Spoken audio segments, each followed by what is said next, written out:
हमें भी तो सुनाओ ताकि हमें भी तो पता चले वंशी भाई। इजाजत है मेरे प्यारे भाई? इजाजत है, बिल्कुल इजाजत है वंशी। बहुत शुक्रिया मेरे प्यारे भाइयों। मैं तुम्हें एक कहानी सुनाता हूँ। ये हकीकत है या फसाना, ये तुम कभी नहीं पूछोगे। ठीक है भाइयों? ठीक है वंशी भाई। शुक्रिया मेरे भाइयों। तो अब सुनो, एक दफा का जिक्र है। डेली दुमरुल नाम का आदमी जो बहुत बहादुर था। मेरे भाइयों, वो बहादुर आदमी बहुत ही जीदार भी था, मगर इन सब बातों से पहले वो बहादुर चट्टान की तरह मजबूत जंगजू था। इतना ताकतवर था कि अपने एक हाथ से पूरे पहाड़ को हिला दे और अपनी तलवार के वार से चट्टान रेजा रेजा कर दे। आगे सुनो भाइयों। एक दिन उसने एक सूखे हुए चश्मे के ऊपर बड़ा सा पुल बना डाला। एक सूखे हुए चश्मे पर पुल बनाने का क्या फायदा भाई? मेरे भाइयों, वो इतना समझदार था जितना हमारे कबीले में सिर्फ दुआन भाई है। खैर तो मेरे भाइयों, डेली दुमरुल ने सूखे हुए चश्मे पर पुल बना डाला और पुल को इस्तेमाल करने वाले से 30 सिक्के लेता और जो इस्तेमाल नहीं करता जबरदस्ती जोरों जबर से उससे 40 सिक्के लेता।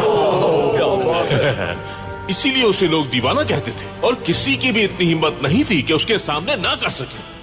फिर मेरे भाइयों, अचानक एक दिन करीब के कबीले में एक आदमी की वफात हो गई। वहाँ सब लोग आहू बुका कर रहे थे, बहुत अफसुर्दा थे।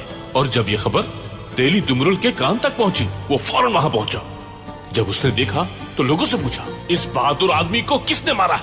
लोगों ने कहा कि इसका वक्त पूरा हो गया था, तो इसलिए इजराइल आए और इसकी जान लेकर चले गए। तो मेरे भाइयों, दीवाना डेली दुमरुल ताकतवर और मजबूत तो बहुत था, लेकिन अकल इस्तेमाल करने में बिल्कुल दुआन भाई की तरह था। उसने पूछा कि कौन है इजराइल, वो कैसे कबीले में किसी आदमी की जान ले सकता है?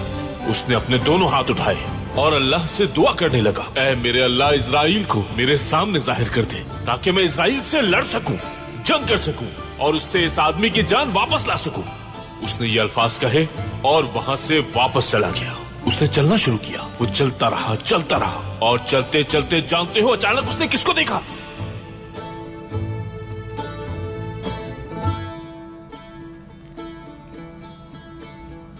अब तुम ही बता दो उसने किसको देखा?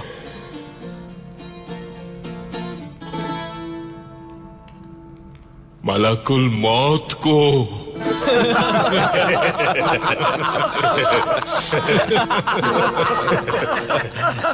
हाँ तो मेरे भाइयों, जब दुमरुल दीवाने ने इजराइल पर हमला करने की कोशिश की तो उन्होंने उसे फौरन ही मुंह के बल नीचे गिरा दिया। मेरे भाइयों, जैसे ही वो उस दीवाने की रूह कब्ज करने लगे, उसी वक्त दुमरुल दीवाना हवास में आ गया और उनके सामने मिन्नत करने लगा, मुझे छोड़ दे, मेरी रूह कब्ज मत कीजिए। फिर मेरे भाइयों, इजराइल ने उस वक्त उसे जवाब दिया, वो उसकी जान इसी सूरत में बख्शेंगे कि उसकी जगह कोई और अपनी जान दे। तो मेरे भाइयों, दुमरुल दीवाना फौरन अपनी माँ के पास गया और अपनी माँ से पूछा क्या वो उसके लिए अपनी जान दे सकती है। उसकी माँ ने जवाब दिया नहीं। फिर वो अपने बाबा के पास गया, भाइयों के पास, सबने उसकी बात से इनकार कर दिया। फिर भाइयों, उसे सब कुछ समझ आ गया कि अब उसका वक्त पूरा हो चुका और इस दुनिया से जाने का वक्त आ गया है। फिर वो अपने घर गया और जाकर अपनी बीवी से कहता है, मेरे कर्जों की फहरिस्त बनाओ, और उसे सारी सूरत हाल बताई। तो उसकी बीवी ने कहा, आपके बगैर इस दुनिया में रहने का क्या फायदा? इजराइल से कहिए कि यहां आकर आपकी जगह मेरी जान ले लें।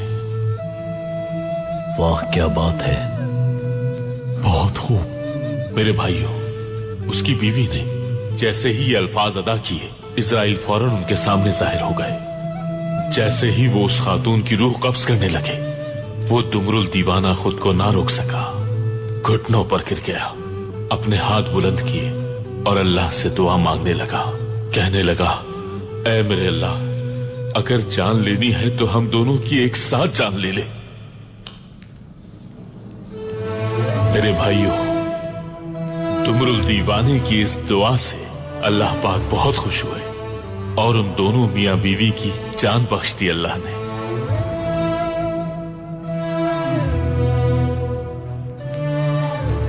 हाँ मेरे भाइयों, ठहरो जरा।